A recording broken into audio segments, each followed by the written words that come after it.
یا انہوں نے دیکھا حضور کو یہ بات پسند نہیں آئی تو کہا مجھے آپ حکم دیں ان کا سر قلم کر دوں گا. تو عمر سے کہا ان کو ہم امان دے چکے ہیں، کرنا ٹھیک نہیں.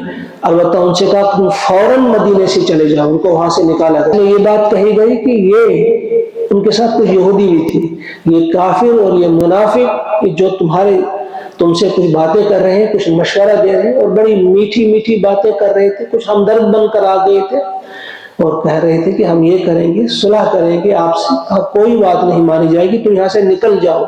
تو فرمایا کہ تم ہرگز ان سے ڈرنے کی بات نہیں، تم اللہ سے ڈرتے رہو.